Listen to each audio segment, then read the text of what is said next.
Bada bing, bada boo. For a few weeks in 2024, this becomes the most viewed house on Realtor.com, which, I mean, it's a little random. It's this $5 million mansion in what appears to be a beautiful yet seemingly middle of nowhere place in Utah. It's stunning, don't get me wrong, but in the doomsday bunker, if it's the end of the world, the apocalypse is hitting, this might be a great place to hide out type of way. It looks like a bunch of square concrete blocks just jammed together to make this giant 10,000 square foot behemoth of a home. It's got 15-foot ceilings, views of the Red Rock Mountains from the living room. The primary bedroom even has its own fireplace in front of a giant soaking tub, giant walk-in closet with washer and dryer inside. Side note, the primary bedroom, the windows are massive and they're seamless. They're unframed. So you just see the red mountains and it almost looks like an LED screen from the primary bedroom. But the real selling points are the beautiful pool, the hot tub, home theater, second kitchen, guest house, dog washing station. The blinds are all controlled by a remote. It's an incredibly secluded, isolated on 1.4 acres of property. Your neighbors are all several blocks away. Ultimate privacy. But the more that you click on these pictures, it starts to get confusing. Why is there a doomsday bunker inside this house? I mean, what are the owners preparing for? It feels like, judging by the photos, a good chunk of the house is just unfinished concrete rooms in the basement for storage, for survival. There's even a panic room with a giant door-sized safe vault door that you have to get through. And once you swing it open in the basement, it's equipped with its own fridge, sink, toilet. The purpose would be, I guess, in case of doomsday, you could go in there and stay safe.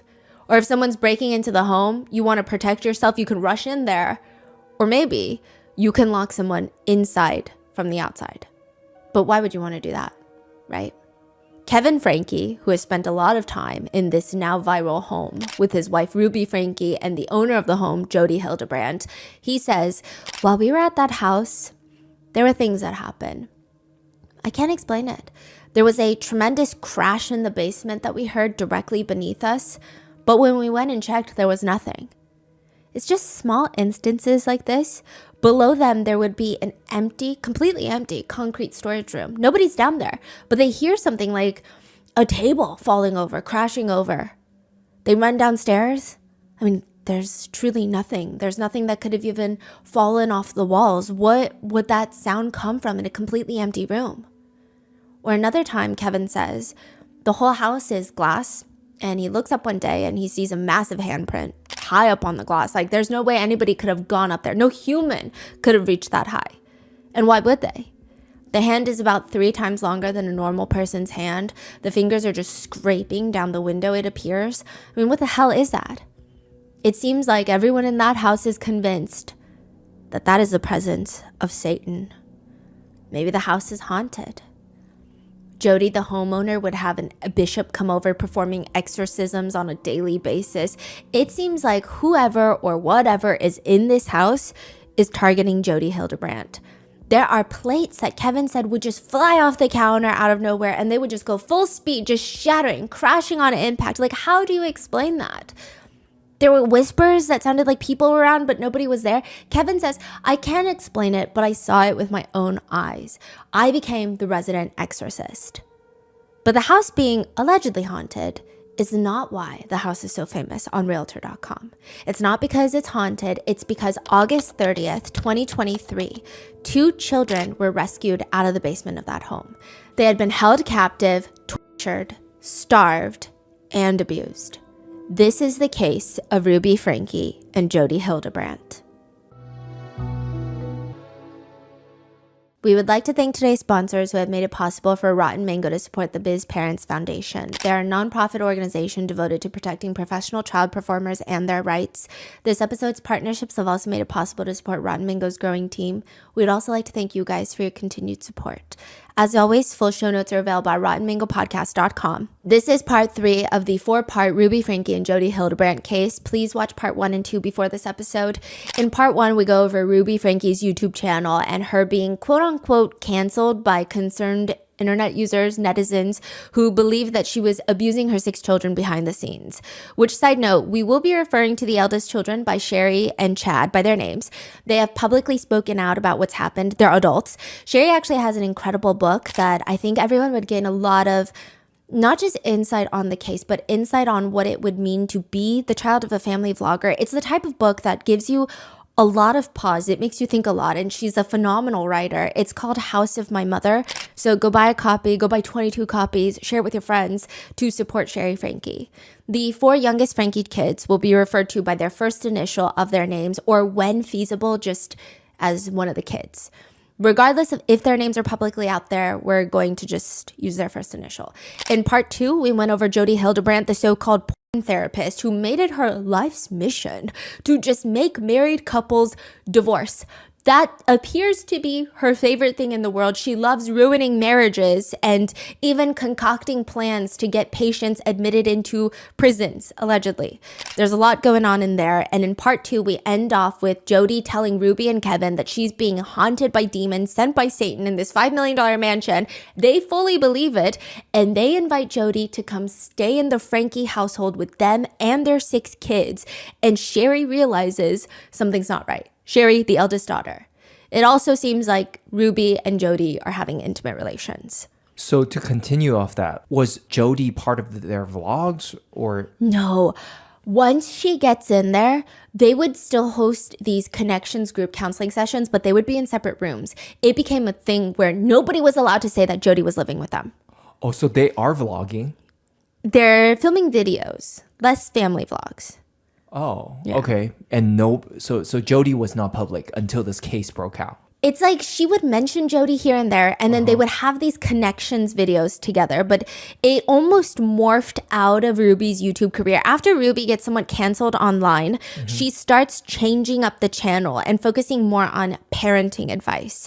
A lot of her original viewership drops off. And then she goes just full on connections with Jodi, but nobody knew that Jodi had lived with the Frankes. Connection is the program that they created. So Jodi Hildebrandt created a counseling company called Connections, and she was in the process of training 10 different women to become mental fitness trainers that would work underneath her. It was basically a cult, in my opinion. In part 3, this episode, we will go through everyone in the Franke house moving out except the 4 youngest children, Ruby and Jodi moving back into Jodi's isolated $5 million mansion, both of them teaming up to try and run a podcast empire, and Ruby's journals that detail what was happening inside the house in the basement. In the next part 4, we'll go over the arrest, the evidence, the jailhouse calls, and the conspiracies. So with that being said, there's going to be graphic descriptions of torture, food restrictions, CA, CSA, religious abuse, therapy abuse, neglect, and details of injuries. So with that being said, let's get started. There's a children's book series called Charlie Bumper. It's about this little boy, Charlie, that just keeps getting himself into comical situations that probably a lot of kids can relate to, but dramatized to make a whole children's book series. It's wholesome. One book is about how much he loves candy and trick-or-treating, and he loves Halloween, but then he's so terrified of... Charlie is so scared of scary movies, which is what all of his friends want to watch during the sleepover. And the whole question in Charlie Bumper's mind is, how am I going to survive? They're cute books that nobody ever really talks about. Unless your family vlogger, YouTuber, Ruby Franke. She posts on Instagram a picture of her young son, R, and she captions it. The caption reads, "When school started, my son read the Charlie Bumper series, and I began noticing sassy words and entitled attitudes. So I read a few pages of the books and came across the exact behaviors in the book characters. In January, I did a thorough cleaning of books endorsing sassy, indignant behaviors and replaced them." At this point, netizens, viewers of Ruby Franke are not even surprised. Before this, like I said, Ruby Franke was this successful family vlogger with a few million followers, and people would stay tuned to watch her and her husband Kevin raise their 6 kids together. At that point, the family was known for being relatively strict because they are from a conservative LDS faith household. But now she's just fully gone off the deep end. What do you mean you're trying to cancel Charlie Bumper? Like, this is crazy business you're talking about. What's happening? She would even give an interview with The Wrap where She tells them because of the people on the internet, CPS had to come and investigate her household because her son didn't have a bed. Her son was sleeping on a beanbag for 9 months. And she says, quote, "You get more of a negative reaction when you talk about holding children responsible than if you would if you talked about religion or politics. It's so triggering. People don't want to hear it. Why is that?" I remember that morning very well when the CPS workers came to Ruby's home. She said, those officers, there were these two ladies. She said the CPS workers observed her for a few hours, interviewed all of the Franke kids. When they were done, not only did they not file charges, but Ruby claims to the rap. They were so impressed with my parenting skills, before leaving they asked for child rearing tips. They both said they were going to go home and make some changes on how they were parenting. That's crazy. She says it's the audience's fault. In a video, she aggressively states, "Now, I am very aware of people online who hate me, who would like to cancel me, who would like to see me either burn in hell, as I have told, or disappear off the face of the earth. And I'm not going anywhere." After doubling down, Ruby Franke just gives away her YouTube channel. So after she just digs her feet into the sand, she's like, you know what? I'm going to give away my entire channel that I have made my entire life focus around, not even the kids. Like, she has been neglecting the kids for family vlogging 5 days a week. And now she's going to hand the entire YouTube business over to Jody Hildebrand, her new life coach. She had hired Jody to help Chad. And Jody's the one that was like, you got to send him to the wilderness camp. You got to take away his bed. You got to take away his bedroom, make his life miserable. And now she's giving her YouTube channel to Jody Hildebrand, to the point where Kevin and Ruby's YouTube manager, they start freaking out. Like, this is a red flag. This is getting weird. But Ruby would snap at them. This is not about money. This is about God's soul. We're no longer going to be spending our time on useless things like family vlogging. We are ready for God's calling. We're here to spread the message. She would tell her viewers while sitting on a couch right next to Jody, "You wonder where I've been on my vlogs? It's to save my kids. No amount of money. I'm telling you, I was making millions." Jody puts her hand on Ruby's thigh, rubbing it as comfort. "And I left it because my kids were being hurt. With entitlement, they were being hurt. With people's advice, and they didn't have a mother up the front saying, I don't care what the world's opinion is. This is the truth, and this is where I stand." This is the beginning of Ruby Franke going headfirst into Connections, the life coaching business with Jody Hildebrand. Instead of vlogs, Ruby starts focusing solely on Connections tip videos. In one clip, Ruby straight up tells her new audience, "Jody and I are teachers. We are teaching you principles of truth. So if you are here to learn how to resolve your own conflicts in your life using principles, you're in the right place. If you're here to offer feedback that's not based in principle, but that is based in your own history being politically correct, according to you as you interpret, if this is opinion, this is not the place for you. This is a place where you come to learn principles and then practice inserting principles into your conflicts, into your life, and into your situation." From there, Ruby's former YouTube followers are just watching her spiral. First, Ruby starts off by saying, "There's no such thing as having a disorder that robs you of your agency, ever." She says anxiety is a choice. Depression is a choice. Then the video cuts to Jody, and it's like a recorded Zoom meeting for Connections. And Jody, for some godforsaken reason, is wearing a pair of oversized sunglasses, like she's come into class hungover, but she's loud. And she's wearing a bright pink shirt that does not work in her color theory, in my opinion. And the computer camera angle is just like way too high. I feel like I'm watching CCTV footage. So I don't know where she gets the confidence from, but she says, "I'm trying to be really clear with you that your child is not ADHD. They are a soul that needs to learn how to manage their physiology." Which is like, Who is she talking to? whoever. I think she's like trying to give a teaching. They're just yapping. Jody then reads a question asked by a viewer during the video meeting. "Does that include children with intellectual disabilities or who have physical brain damage?" So I want to bring up the story that all of us know about Helen Keller. The reason we know about Helen Keller is because there was a woman by the name of Annie Sullivan who did not tolerate Helen Keller's distortions. Now, Helen Keller was disabled, and back then she was very disabled. And the reason we don't know about other people who were disabled back then is because probably they were all enabled to say they're disabled. And then she rambles on about how she does not care how disabled someone looks, which I don't even... Watching clips of Ruby, Kevin, and Jody talk about connections has fried off about half of my brain cells, and I think I would like to wage a lawsuit. In one clip, Ruby is sitting there all mic'd up. Truth. They love the word truth with a capital T. Truth. Well, it's a term. It's a phrase that everybody assumes they know what it means, and it is used. I mean, I've heard from parenting magazines to blogs. You've seen it on all kinds of media. And what exactly is it? Ruby, it's a word that has a relatively simple definition if used correctly. In another clip, Ruby is answering a question from a viewer. The question is, well, that they have a transgender nephew. And this is a demented question. But the question is, should we continue to spend time with my sister and her family because she now has a transgender son? Should we see them less or even completely cut them out of our lives?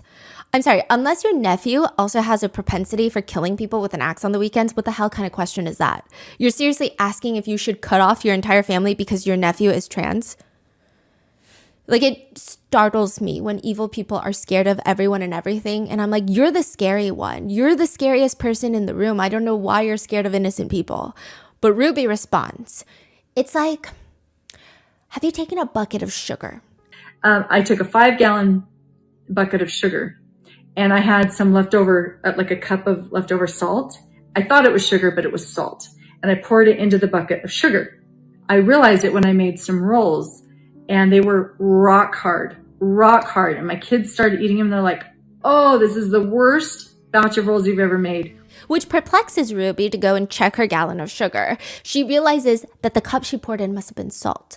So she takes off 2 scoops, 2 inches off the top of the sugar, thinking, oh, well, I just poured it in, so I must have gotten all the salt out. But she continues that she continued to use the sugar and it was still salty. And she thought, what the heck? So then she got all the way down to the very bottom of the 5-gallon bucket down there and it was salty. So she's like, how did that happen? She says, quote, I didn't realize this, but salt is heavier than sugar. And so you just have to pour it in. You don't even have to stir it. It infiltrates all the sugar. There wasn't one spot in that sugar bucket where I could taste sweet because it was contaminated with the salt. So here's the principle. Mom, Dad, you are responsible for yourself, for keeping truth around you, and your child. And children, they don't have the discernment that you as a parent have. They don't have that. It is your job to teach them truth. And so if you allow other distortions, if you allow other influences to come, even if it's like, hey, it's just one day, or hey, it's just an hour here, it will infiltrate the entire person. Because here's the truth. These are principles. The truth is, I am a soul, I am a being, and my experiences will encompass my whole self. You know this. You can have a 5-minute exchange and it will affect you the rest of your life. She is comparing trans people as salt that's contaminating buckets of sugar. I don't even know what that story means. And No the fact one that knows. she's like connecting it and making it sound like she says something worth saying. And it's just transphobia and vile. Yeah, and then made 0 sense. Like Yeah. 0. At Yeah. all. It's so dumb. Yeah. In another clip, she asks the ingenious question of, you end up pregnant, then you had sex first. Or if you were pregnant, you were taken advantage of. And what did you do to put yourself in the situation where you're being taken advantage of? Basically saying if you were being taken advantage of, why were you taken advantage of? It's your fault. In connections, mental illness does not exist, which is crazy coming from 2 of the more mentally ill people I've researched recently. But according to Jody, you can be addicted to mirrors. So maybe they're scared of mirrors. Maybe that's why there's no self-reflection being done here. Ruby talks about how one of her kids she believes has ADHD, but she says there is no such thing as ADHD. There is no ADHD, just extreme irresponsibility. She was choosing to be extremely irresponsible, super manipulative. And I didn't see it because she's very sweet. She doesn't yell. She doesn't pinch or hit. She's not destructive, like on the outward side. When I call her, she comes running, always with a smile. And so it was hidden from me for a very long time. And it's just that she's learned how to manipulate. She has a very effective veneer. Yeah. And as we've been holding her accountable, it's become very apparent to us, there's no attention deficit. She has agency to choose to be attentive if she wants to. There is no power. There is no deficit. There's no personality. There's no disorder. There's no that can take your agency from you. None. There's no such thing as having a disorder that robs you of your agency, ever. Netizens from pretty much everywhere that have been following the Franke family for a while are freaking out because Ruby has finally got off the deep end. They're commenting, the things these women are saying are nonsensical. They throw around buzzwords like truth and distortion in a rambling word salad, and they never really end up saying anything at all. It's all very strange and a bit creepy. Definitely stay far away from these people.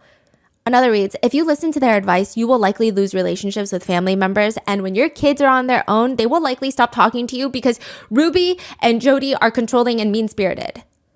People start getting worried for Ruby Franke's 6 kids, but even more so now.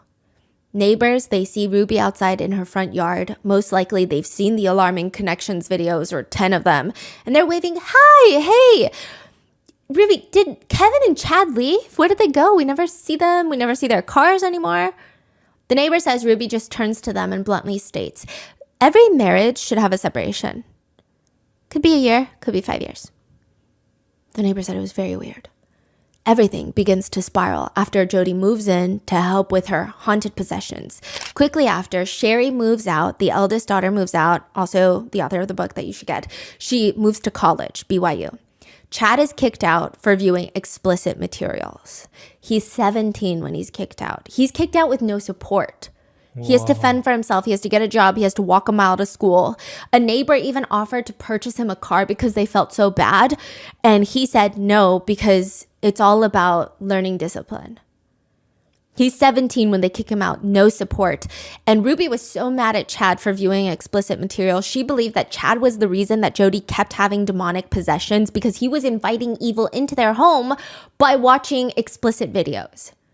Chad is kicked out around the same time that Kevin, the dad, is also kicked out. So at first, Kevin was the resident exorcist. That's what he called himself. He was helping Jody get rid of the spirits. He says, yeah, I'm fighting evil spirits. I'm casting demons out. Crazy stuff was going on. Now, side note about the whole possession, Kevin says, I am a smart guy. I'm an engineer. I'm designed to help build some really big stuff. I'm a college professor. I can't explain some of the stuff that happened. So it seems like he truly believed it, which is crazy. But slowly after Ruby moves upstairs to sleep in the same bed with Jody in Sherry's bedroom, they start pulling away from Kevin and they start kind of signaling him out of the connections groups. They're pushing him out. Initially, Ruby demanded an in-home separation from Kevin, very reminiscent of what Jody had Adam Paul Steed go through in part 2, the last part. Separation, but living together. Kevin said it was so hard. There were all these rules now placed on me. I could leave when I wanted, but I couldn't come back home until Ruby gave me permission. I couldn't come into the kitchen to eat until Ruby gave me permission. And the upstairs where Jody roamed, completely off limits. I couldn't go upstairs anymore in my own house. And Ruby would dictate all the terms on how our interactions would be and when we would talk. Ruby even started telling Kevin that he was sick in the head because he enjoyed hugging his young daughters. July 20th, 2022, Kevin is officially kicked out. He says he came home from work one day and he says, quote, when I came in the door, Ruby was really intense and she just bluntly said, our marriage is in serious jeopardy because of you, Kevin, because of your selfishness, because of you and your lustful thoughts and behaviors that you have been hiding. I'm trying to rise up to the measure that God wants me to be and to do the work that he wants for me to do. And you keep holding me and Jody back. I want you to leave the house. I want you to do it immediately. I don't want you to have any contact with me or the children. And so Kevin, he says, one by one, I had the kids sit down and I told them I'm going to go away for a while and I'm going to go work on myself so that I can come back to the family and be the dad that you deserve. Kevin says it was really hard. The kids were reacting emotionally, but Ruby was just standing there watching. He says, quote, I remember as I was holding my youngest and just crying. She was crying. Ruby was taking pictures with her phone and she had this smirk on her face. I don't know what she was thinking, but it just looked like, oh, this is such good content. Good content? Yeah, I don't think she was posting it, but I don't know if she wanted to later. Now, Kevin, the husband, the father, is gone. Sherry, the eldest, is off to college. She's coming in as often as possible to check on her siblings, but Ruby's not really allowing her to check on them.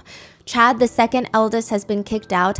Now it's just Ruby and Jody and the 4 minor children. So the 2 girls they're teenagers, 14 and 15.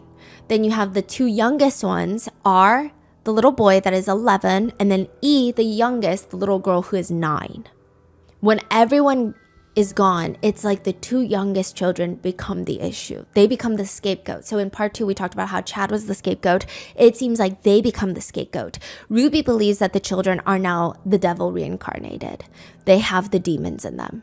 This is how quickly things start spiraling. And you can see a connection between Ruby and Jody's extremism on the Connections podcast and counseling videos and what was happening behind closed doors. So this is what I thought. I was like going through it, and there are the Connections podcasts that are posted on Spotify they're all throughout 2023 until the arrest, but primarily there's many episodes in July and August. Ruby had day-to-day journals where she detailed how she would torture her 2 kids in July up to the August 30th, the arrest. So I was trying to see, like, are they talking about the same things that they're doing behind the scenes? Because when I'm listening to the Connections podcast, I can see how it's getting a lot more extreme than her initial heavy extreme parenting views. It's just upping the ante in every single episode. But I'm trying to see for next time, if anything like this ever were to happen again, God forbid, is there any way we could have seen in the podcast anything more that was happening? Did you? I guess we'll see. Now, Sherry from the get-go is the only adult, barely adult, in this situation that's alarmed by Jody and what Ruby is doing with her. She's in college now. Like I said, she's no longer living at home, and her dad is telling her that not only is he moving out of the family home, he's got to go work on himself, and he's not going to talk to any of the kids for like the next year. Sherry says, I got a call from Kevin. He says, your mother has invited me to leave the house, and I'm going to ask that you don't talk to me or Chad. At this point, I was like, this is absolutely crazy. And I think I responded and said, I'm confused, and like, I wish you the best, but like, I was worried about the kids now that are at home. Kevin says he can't risk it. He can't risk even talking to his kids. He says, quote, going into the no contact separation, I was terrified that I was going to lose my marriage, that Ruby was going to ask for a divorce. I was 100% compliant by that point. I was going to support her over all my children, period. And somehow I had to convince Jody that I was ready to go back to Ruby. Kevin's just out here waiting for Ruby to call him, take him back. Meanwhile, he's still doing group therapy with Jody.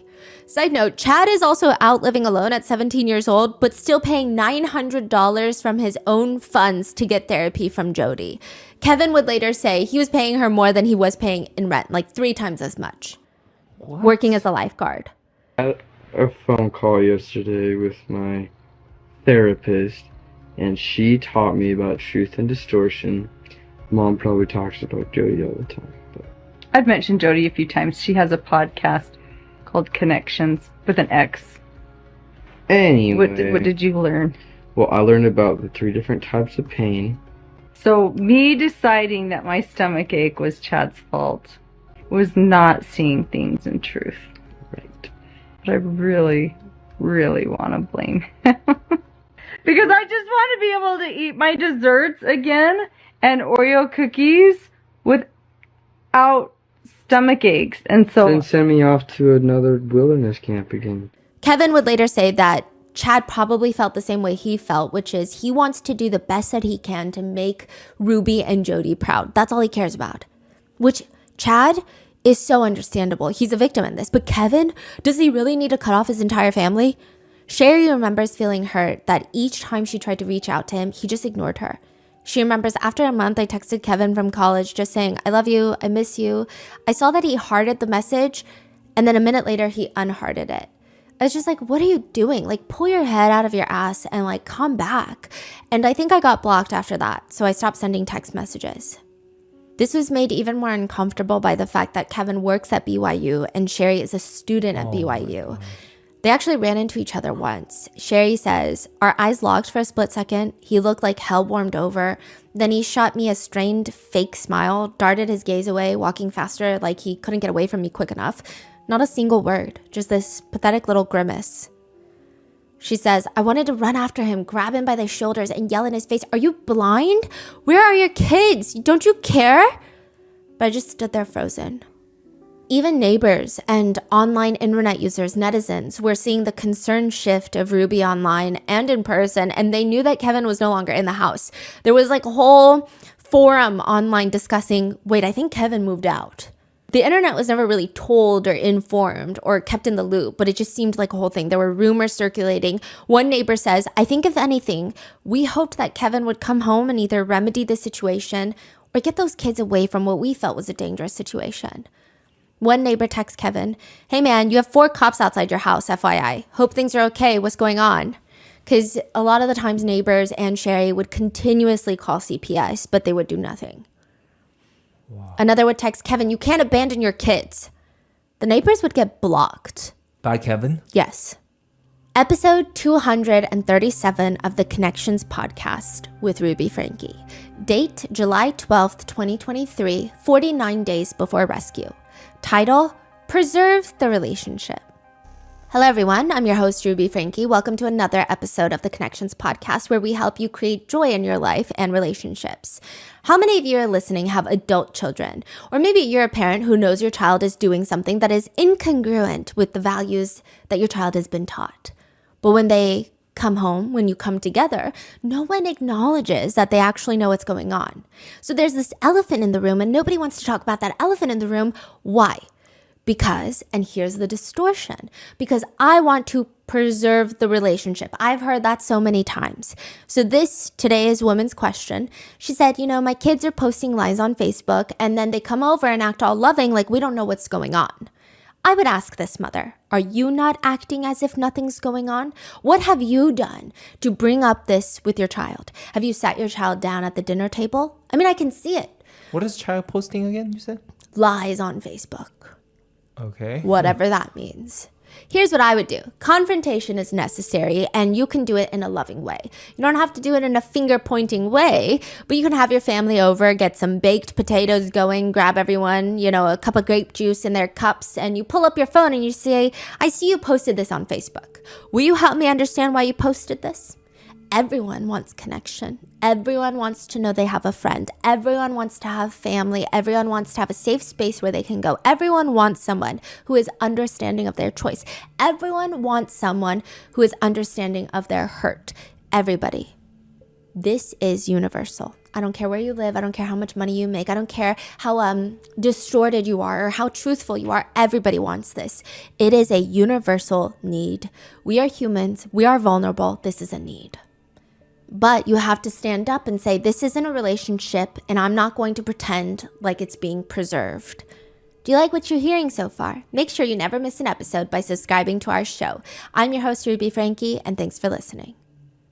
Sherry thinks this whole thing is getting out of control. Why is everyone in the family getting kicked out of the family home while Jody gets to march in here, take Sherry's room, make all the decisions? Sherry says, I remember looking up Jody just to see, who she was, and I learned that she's not a psychologist, even though she's always claimed to be one. Just from reviews online, I read that she had destroyed families. She was on probation with her license. She wasn't even married. Her kids didn't even talk to her. And I remember being like, why are we working with this woman? Side note, Ruby forced Sherry to do sessions with Jody before Sherry moved out. The sessions were insane. Sherry would talk to Jody about how she struggles with low self-esteem and self-hatred. But Jody would tell her, no, you struggle with thinking you're better than everyone. And Sherry's like, actually, that's the opposite of how I feel. And then Jody's like, nope. She forces Sherry to write down any minute time that she feels superior to anyone. Things like, quote, felt proud of my extensive vocabulary during a presentation. Does this not remind you of Jesse Hildebrand from part 2? Write down every sin. Yeah. That's not thinking she's better than anyone. Being proud of your extensive vocabulary is not thinking you're superior. That's just called being proud of yourself. It's a healthy emotion. Jody tells her, quote, "Very good, Sherry. So let's say you assume that you're going to ace a test because, of course, you think you're so very clever. Change the language in your mind. Flip it. Think to yourself, oh my gosh, I'm going to fail this test because I'm a very stupid little girl. Be humble, Sherry. You are far less clever than you think you are." Wow. Sherry confronts Ruby. "Mom, Jody's therapist license was revoked for what she's done." Ruby just stares at her. "You're trying to sabotage everyone's success. You don't like Jody, and anyone who doesn't like Jody is hiding something. It means that you're threatened by the truth that she speaks." Her license was suspended. Her own kids don't talk to her. Her kids can't handle the truth. She has been called by God to help people. Now, because Sherry keeps trying to reach out to Chad and Kevin, who refuse to talk to her, she keeps trying to talk some sense into Ruby. Things between Ruby and Sherry start getting really tense to the point where Sherry needs to go pick up a car title. She has to bring a close family friend with her, an adult family friend named Mrs. Haymond, whom Sherry will later start calling Mom. She later starts calling Mr. Haymond Dad as well, and they open their home to Sherry whenever things got really bad in the Franke house. She brings Mrs. Haymond for emotional support. What's their relationship? They're like church family friends, I believe. And they very much disagree with everything Ruby, Franke, and Jody Hildebrand are doing. They drive up to get the car title. Ruby opens the door. She steps out and she's scathing. "Sherry, you're causing a lot of damage to the family, and you've shown that you don't want to be part of our family, and you have been very active in deceiving and creating chaos, pain, and destruction. The outcomes are devastating to your siblings, and I feel great grief and loss at your choices. It has come to my attention that you called me abusive."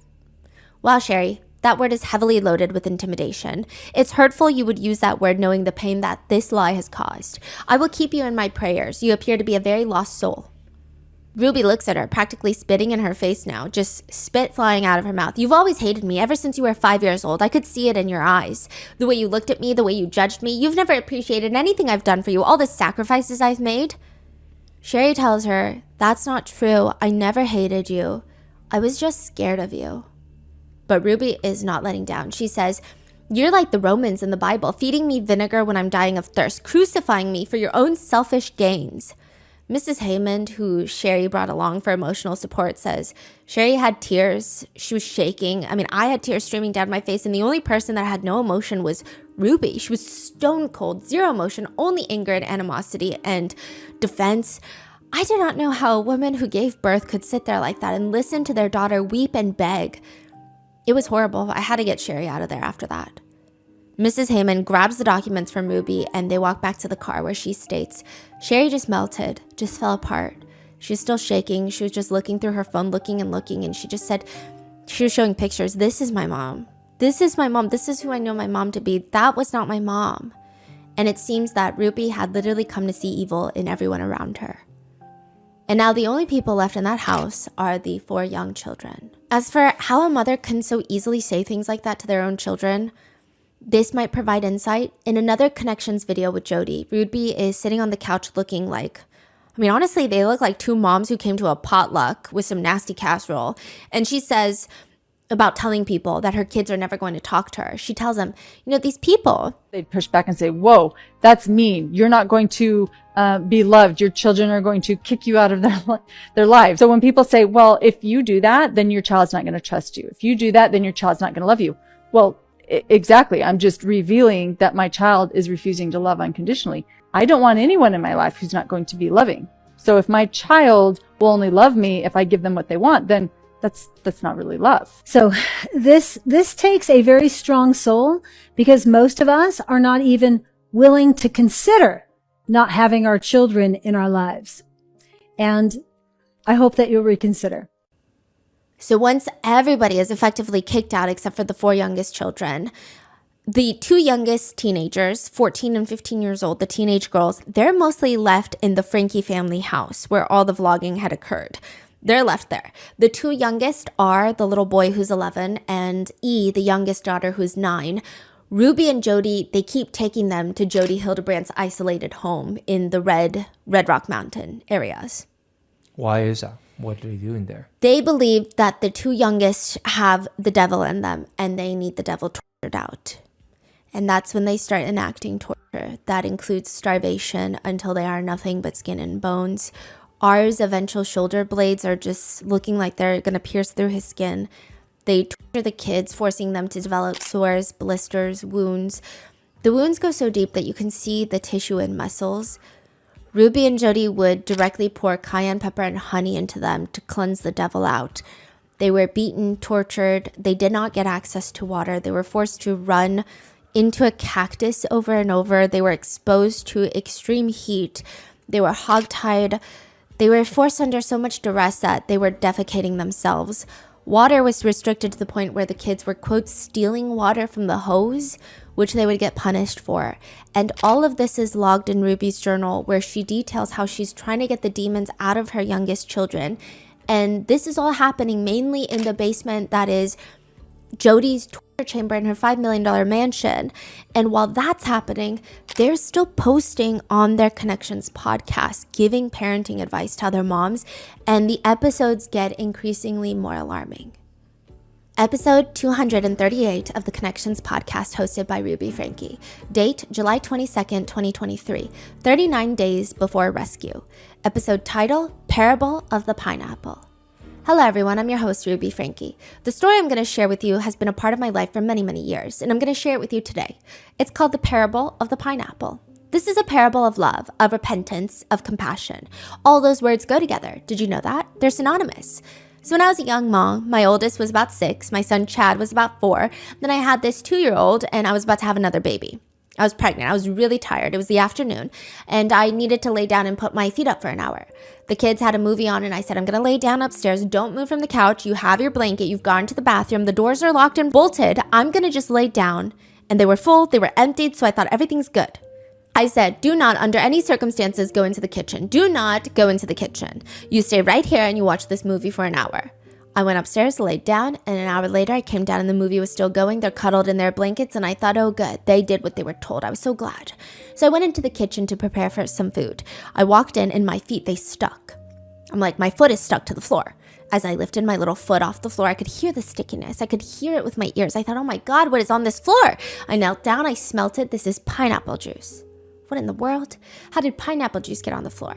So I called my kids over. They said, no, we don't know why the floor is sticky. There's something going on, And I said, well, one of you or both of you know something and you're not telling me. Then my son showed me the fridge where there was a Tupperware of pineapple with some juice in it. He said he went into the kitchen to eat pineapple, spilt it, it got everywhere, but he hurried and cleaned it. He showed me how he got the paper towels and cleaned it, and I looked at him and I said, that's dishonest. So I proceeded to tell him the truth. And here's why he's being dishonest. Because his confession came as I was pulling it out of him. Honesty doesn't require anyone on the other side pulling the facts out of you. Honesty is, I'm going to present myself without any force behind me. It's going to be my drive by internal motivation to be connected with God. You cannot manipulate someone into being honest. You cannot manipulate someone into being truthful.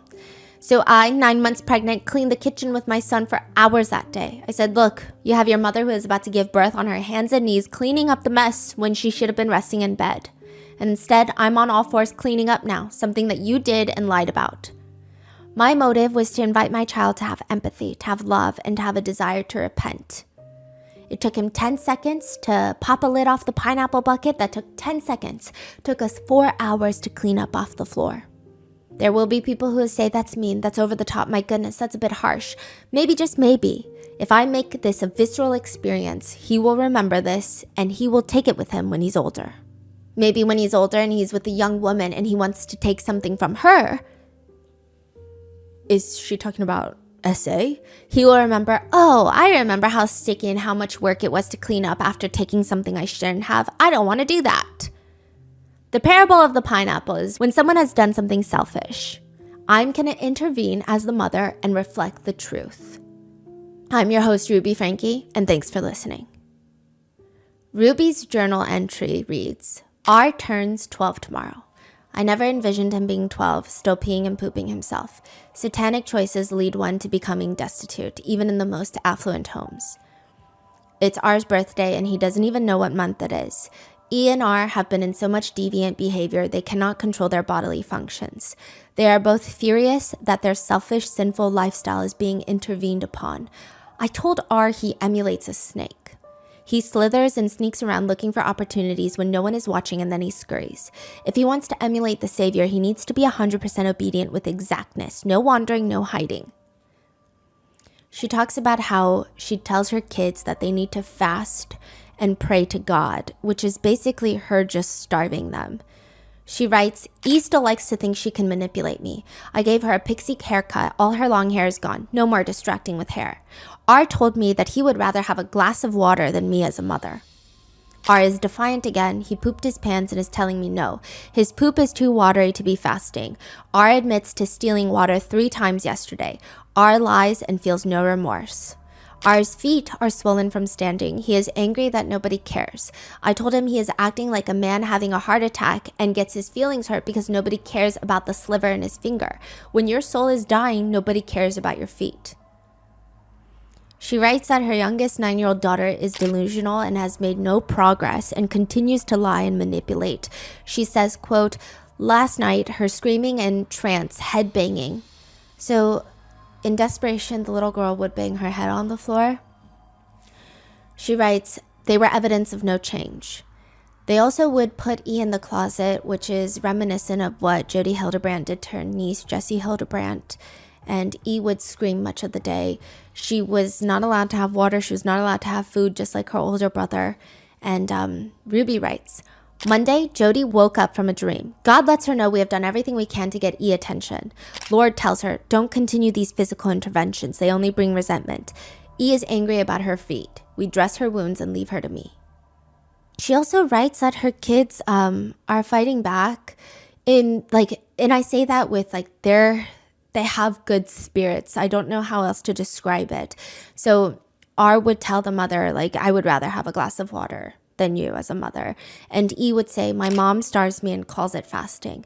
My mom won't lift a finger and bring me food because all she does is lie on the bed and eat brownies. My mom says she is the most loving mom in the world, blah, blah, blah. If I can't ever go home, then what's the point in being obedient? I'm going to run away. When was that shared? This was in July. In the journal that Ruby is writing. Ruby continues to write that the devil is in both of her kids and they need harsher punishments. She writes, I doused her with the dog wash. So she would bring E into the dog wash station and douse her with water and then shave her hair. And she would write that E would lay on the floor because she is so distraught, and R would defecate himself. Ruby writes, oppositional force is required for growth, development, maturity. E and R have never experienced oppositional force. They are very weak-minded. Episode 242 of the Connections podcast, hosted by Ruby Franke. Date, August 19th, 2023, 11 days before rescue. Episode title, Keeping Kids Safe in a Predatory Society. Hello everyone, I'm your host, Ruby Franke. When I was in the 3rd grade, I had a yellow lab. Her name was Sunny. This is her dog. Sunny was a really rambunctious dog. She was a puppy at the time. In May for school, we were told that we could bring our animals for show and tell outside, and I was so excited because I knew I had this new puppy, this dog. And that day, there were animals all over the place. We had birds, there were gerbils, there was a hamster. I think someone brought a turtle. There was a fishbowl. And I brought my dog and someone brought their rabbit. And yeah, well, can you see where this is going? I was disconnected because I wasn't thinking about how my dog being let loose was going to affect the other animals in the play yard. I'm also thinking that the teachers were probably disconnected and in distortion because either they didn't give me the instruction or I wasn't even paying enough attention. Well, what do you think happened? This was like heyday. It was like, my dog was like, thank you, Ruby. This is the best day of my life. Animals naturally know who their predators are. When the rabbit saw my dog bounding for it, it did not roll over dead. The rabbit had some sense. It didn't want to run into the jaws of its predator. The animals that don't protect themselves get killed off. They go extinct. But the human, as far as I know, is the only creature who actually goes and flirts with their predators. We flirt with those things and entities and beliefs that will kill our soul. We don't even know we're being ravaged. We don't even know we're being hurt. We're like, yeah, I'm being hurt, but I don't care. I'm going to do it anyway. What I'm saying is that when you show up in your child's life in a dishonest way, it doesn't matter where, it doesn't matter how or when, but you are giving your child instruction on how to move toward a predator and jump into the predator's arms and not tell you about it. Children need love, and you can't do it when you are moving towards your predator.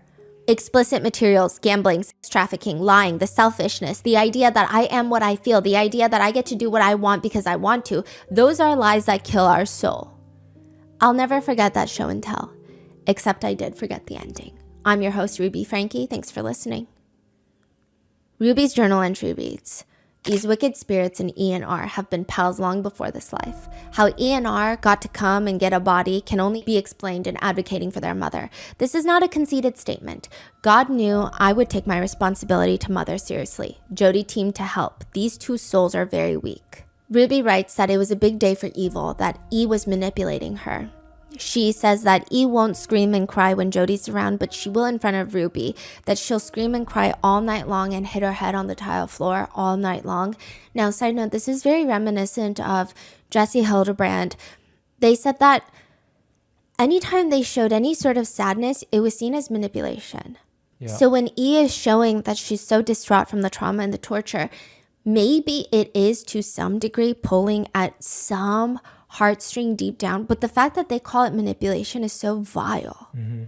How can you see that as manipulation? That is a reaction to the crimes that you're committing. She details how she'll get a cactus poker and poke the kids around with the cactus poker, which is basically just like a stick with a cactus on the other end. Like needles, basically you're yes. stabbing the kid? Yes, with cactuses. She writes that R doesn't even flinch. I poke him in the neck. He is in a trance and doesn't appear to feel anything. Jody slaps him on the cheeks to wake him up. The devil doesn't like when you get your subject to anger to truth. I take my old mop water, go to R. I show R the water. Then I pour the water on R. It's hot outside. I say, it feels good, doesn't it? An hour later, Jody takes R on a little walk to the pool. Jody then pushes R into the pool. R swam to the side. Jody pulled him out. Feel good? Refreshing? Yes, ma'am. R cooled off and went back to his spot. I put my hands on his face. So she details how she keeps telling the kids that she's doing this because she loves them. And the saddest part is authorities would later state to some degree that the kids felt like they deserved this, that they were evil. So it's like a mixture of extreme physical and emotional and mental torture nonstop. So, I mean, not that excuses anything, right? But do you think Ruby truly believed that's what she's doing? Like try to beat the evil out of the kids, or? That's debated amongst netizens or online internet users, I guess. But some people believe that she acted like she believed it, but there's no way she deep down believed it. Mm-hmm. It seems like maybe she had contempt for her kids already, or the fact that she was a mother. It's not like the kids. I think, first of all, if a mother shows content for her kids, that's not a mother. Mm-hmm. But it's just, is this an excuse or is this a belief that she has? It still doesn't excuse anything. However, it is up for debate. Mm. In one part of her journal, Ruby writes, R stole water. She says he's stealing water because she's dehydrating him. He was angry and looked like he wanted to fist up. I put my hands on his shoulders and told him I love him. I told him he has no idea what he's doing, but I can help him. I told him, give your demon friend a message for me. I will not rest. I will not stop. I will not leave. I will fight him until the demon in you dies. I have the power of God. I beat Satan. I win. This is a big debate that netizens have. Did Jody and Ruby really believe that they were possessed by demons, these two kids? Like I said, it still doesn't excuse anything, but I don't know if they did, because another thing that netizens point out is when Jody said that she was possessed by Satan and like the demons would enter her body, she wasn't getting poked with a cactus poker. Yes. She wasn't being starved. She was eating Dairy Queen on a daily basis and just fried chicken and ranch nonstop. She did not have to go through any of this. Yeah. And it just seems like this is Jody's pattern from the get-go. Jody was born into a really conservative military household. Like they ran it like a military. Jessie, Jody's niece, states that it was probably pretty rough for Jody Hildebrand growing up. She was the second youngest of 7 children. She would spend more time with animals than she would with people. She said that she was raised by goats. That's how Jody describes it. When she was very young, she was assaulted by a teenage neighbor kid. This is when she was a few years old. And then later when she was around 7 years old, she was assaulted again by another teenager, essayed. And we can have sympathy for Jody as a child, but as an adult, it seems like her whole purpose is to ruin people's lives. Jessie remembers hearing a story from their family of Jody had an issue with the teacher growing up. It's like Jody made it her life's mission to ruin this teacher's entire career in life. Eventually, Jody gets married, has 2 kids. She was married for about a year and a half. She was actually pregnant with her second child when the divorce proceedings began. It was agreed upon by people who knew Jody that the divorce was dragged out for years because Jody, more or less, wanted to destroy her ex-husband through the legal system and run this man into the ground and tap dance on his ashes, which sounds like something Jody would do. Jesse, who is cousins with Jody's kids, they say, it sucks because yes, we want to believe women. We want to believe abuse, of course. And as a victim of abuse myself, I want to be believed, of course. And I don't know him, Jody's ex-husband. I don't know him personally, but Jody's daughter and I, we've kept in contact over the years. She has a beautiful relationship with her father, loves him to death. He loves her. He's so supportive, so kind, really helped her through her own process. Meanwhile, she has nothing to do with her mother, Jody. Changed her name, has no contact with Jody. In fact, Jody's daughter told Jesse, I cannot be around my mom. I can't ever be around her again because if she told me the sky was yellow, I would believe her. She has this ability to just get in your soul. It's horrifying. There's no real way of explaining it to people unless you've experienced it yourself or you've experienced this level of abuse. There's no way of understanding it. Episode 237 of the Connections podcast with Jody Hildebrandt. Date July 15th, 2023, 46 days before rescue. Title, A Mother's Instinct to Protect. How can we wake up the women of the world and get them back to their natural instincts? Every animal in this world has protected instincts as mothers. The women, the humans, have lost their motherly instincts to protect their young. Women choose to hook up and be sexual with males. Those men are also men who have lost their fatherly instincts because both the men and women of this world are not being nurtured. They're not being taught the truth. They're not being truly loved. Here's our question for the episode sent in by a listener. Hello, I'm a single mother of a 2-year-old boy. His dad was physically and emotionally abusive to me the whole pregnancy, and as expected, I'm traumatized for life. That's an interesting statement that she says. So she made the decision to hook up with this man. And she's been with him, for a period of time, I don't know how long, and now she's saying, I'm traumatized. So you've been quote unquote traumatized for life. And you're wondering if you should place an innocent, naive, defenseless, dependent child around someone who has abused a full-grown adult.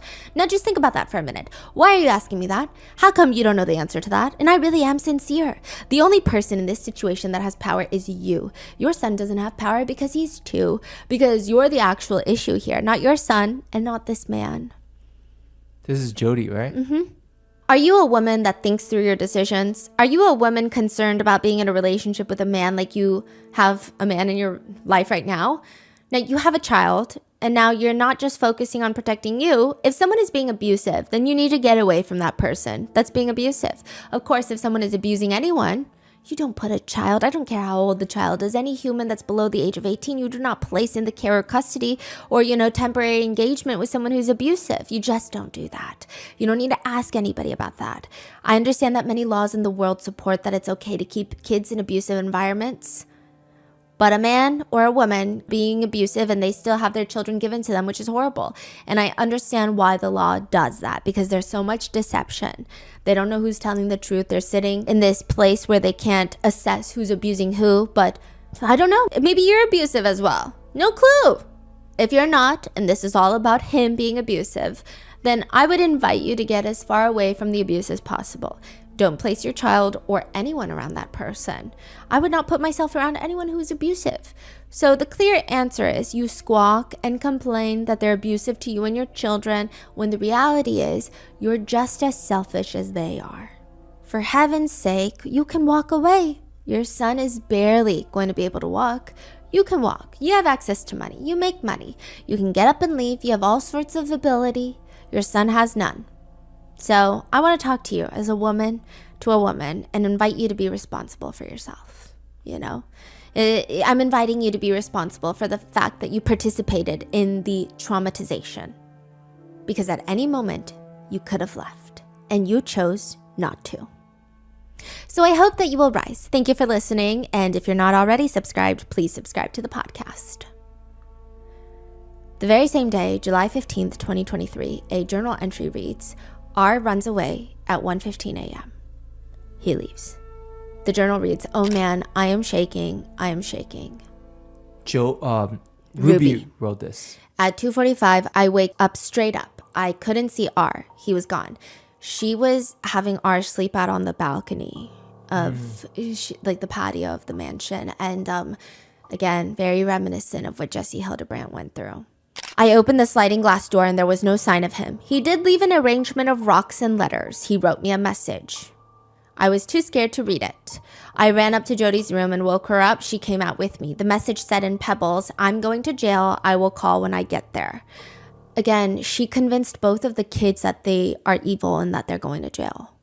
So the kid just said that I'm going to jail. Again, very reminiscent of Jesse Hildebrandt, who was like, please just call the police if I'm that bad. I'd rather go to jail. Jody and I scoured the house and yard. Jody got flashlights. We took her car. And I got mine. So she's saying that she was praying to God to find, and she was like, okay, there was a split in the road. Should I go left? Should I go right? Eventually she goes left, but she doesn't see R anywhere. So then she turns around and goes right, which is initially what she felt that God had told her to do. So she goes the way that God told her to do, and she finds R. He's just walking on the side of the road, maybe to the police station. She writes, I get out of the car. R is shocked to see me. I say, get in the car. Are you shocked to see me? R nods his head and gets in. E in the back, me and R in the front. The devil wants me in prison. My children would be dead. I met Jody back home. To de-escalate the situation, I brought R into the house. I tied rope to my feet and him to my waist and his. He will now sleep in a soft bed with me. The devil got a bed. It's not just Sherry and former viewers of 8 Passengers that are freaking out. Neighbors that live near the Franke house where Jody and Ruby barely are anymore, they just have left the 2 teenage daughters home alone for days, and they disappear for days. Sometimes neighbors said that they would drive past the Franke home and they would see children inside, and they would just see these little kids' faces peering out the window, and hours later they would drive again, same faces peering out the window. And they don't know what to do. CPS won't do anything. They knock on the door. Nobody answers, even though they know the kids are home. It's likely Ruby and Jody threaten them with all sorts of things if they were to open the door. So now all the neighbors do, and all they can resort to, is leaving food at the front door. Just in case. That's wild. Episode 240 of the Connections podcast, hosted by Ruby Franke, August 5th, 2023, 25 days before rescue. Episode title, Distorted Boredom. Hello everyone, I'm your host, Ruby Franke. One thing all humans desire is to be connected with other people. I enjoy running into people. I saw someone today that I haven't seen in quite some time, and it was exciting to see them. All of us want friendship. All of us want to feel interested, and we want others to be interested in us. And when I go into a space where I'm not being connected or stimulated, I can choose if I go into creativity or if I go into boredom. I ran into this person, now I came home, and now I'm sitting and I have space and I don't have time to go anywhere. Now I have a choice. I can choose to say, oh, this feels really good. I have a moment to catch my breath. Or I can feel nervous. I don't have anything to do. I feel nervous. If I have downtime, I feel nervous. It's a choice. Boredom is a choice, and boredom is a sense of entitlement. Children get bored, they are living in distortion. If my child is getting more aggressive and saying, that's not good enough for me, I'm entitled to something more stimulating. No, you need to arouse me in the way that I like. I'm not talking sexual, I'm talking everybody has a body, everybody has thoughts. We like to be aroused in a way that is stimulating. Boredom is distorted. Little by little, if I become full of distortion, I'm numb. I have apathy for myself. I have apathy towards others. I really am using other people to make me feel something. If you are a mother and you have children who are bored, I hope you'll share this podcast with your children. Ruby's journal reads, the world we live in today does not support children being uncomfortable. The adults are uncomfortable with children being uncomfortable, and so children are comforted, entertained, distracted from the need to confess and change. Stripping down a child's world to the basics of beans and rice and hard work is considered abuse, and it's not. It's necessary for a child. Ruby and Jody are so concerned that when a child is bored, bad things happen. Meanwhile, they themselves are so bored and so evil, they start rationalizing and coming up with the most sinister torture plans in their minds. They even find stories to justify their torture. Ruby's journal reads, if you can engage a weak-minded soul in a physical activity of obedience, you can begin to break the bond Satan makes with the weak. She says children need farm work, lifting boxes, exerting energy, exercises, jump rope, milking cows, weeding a garden, digging trenches. Satan cannot go where there is good. Begin doing good and sweating for good. They start complaining in the journals that the problem for the 2 kids is that all the hard labor that they force the 2 11 and 9-year-old to do does not have meaning. They're just doing it for pure torture. and they feel like that's not good enough. They would force E to carry these heavy boxes of books up and down the stairs, and she's malnourished, she's dehydrated. She would slip and fall, and Ruby would detail how she believes that this is pure manipulation, that she's doing this on purpose because she's evil, because Satan is here. She would shave their heads, she would throw them in the dog wash, she would force them back into work. She also talks about how R was sitting in the shade, and she asked, "What do you want?" He said, "I just want different foods and a soft bed." She said, "Why don't you ask Satan? Do you think Satan will give you those things?" No. Why not? Because he doesn't have the power. Now, why would you serve a God who has no power to your desires? Dumb. He is silent. A few days later, Ruby writes that she asks her own son if he likes sleeping on the hard ground outside on the balcony because she, quote, "I get to sleep in a soft bed." Ruby writes extensively about how E is manipulative and that she whines because that's the devil in her. She says, "Whining is the devil's voice. Whining is always a demon." E, quote, "hurt facial expressions blame me for her misery. It is E at the center of her misery. Her face is deceptive."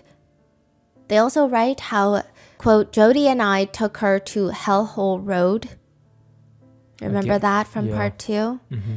Yes, there is such a road on the way to Las Vegas. This is in the journal. E was to run on the dirt road. She ran for a bit and then started manipulating. She claims that E threw herself into a tree and into a cactus, but later in a plea agreement, Jody admits that she forced E to run into the cactus.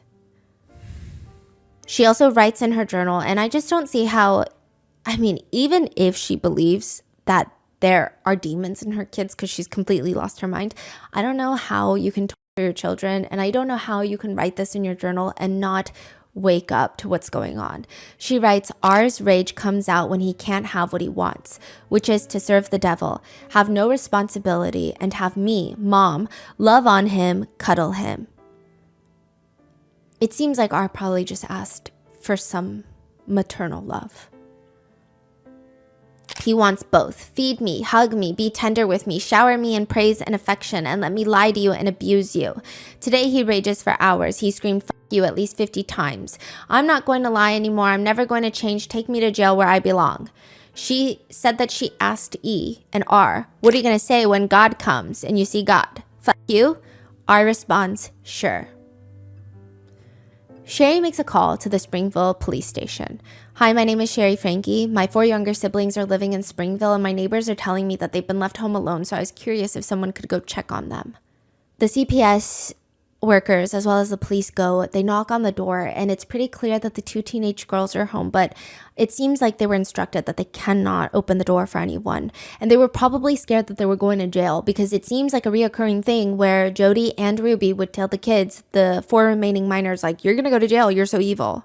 And as for why the police can't go in, they would need a warrant by the judge, and the officer said the judge would not sign off on it because nobody had seen signs of physical abuse. And the way the laws are set up in Utah, the kids are old enough to be home alone, it seems. Like, there were a lot of reasons, so they couldn't get a warrant. Eventually, Sherry is told by the CPS worker, "I'm sorry, Sherry, personally, I want you to know that I'm really concerned, but there's nothing that we can do." So from that point forward, anytime CPS was called, they couldn't do anything. And ever since then, neighbors never see the kids outside again. It's like the house goes on lockdown. All the kids have been pulled out of school already, but now the kids can't even go out. They can't even walk the family dog because Ruby gave away the family dog. Sherry does get ambushed by Ruby later, who is screaming at her, "I can't believe you called the police on me. After everything that I've done for you, after all the sacrifices that I've made, how could you betray me like that?" Sherry's just asking her, "Betray you? I was worried about the kids." They're fine. This is about you, Sherry, and your need for attention and your jealousy. Ruby would tell Sherry that her siblings are terrified of her for calling the police on them. She says, "One day, Sherry, you will come crawling back to me begging for my forgiveness." Episode 241 of the Connections podcast with Jody Hildebrandt, August 12th, 2023, 18 days before rescue. Episode title, "Holding On to Trauma Will Make You Sick." Here's our question. Are things like PTSD distortion? I've been diagnosed with PTSD, and when I have flashbacks, the fear returns as strong as ever, even though I'm safe. I was wondering your thoughts on this, and if you knew any ways to help. Any guidance is welcome. Now, I know there are some people who don't want to heal. They're not really interested in healing. They're interested in staying in this victimized position. Jodi Hildebrandt goes on to rant about the DSM-5 by describing it as a psychology book from the 60s that just keep adding to it to create the ultimate book of disorders. Maybe you like the attention you get from being a victim. I don't know what your particular case is, but the question was, if the PTSD keeps getting triggered, is that a distorted fear? The answer is yes, because that is not the truth today. Maybe you just like being the victim. Maybe you like the attention you get from being a victim. I don't know what your particular case is. I'm not trying to be insensitive. I've had a lot of trauma in my life and I've healed all of it.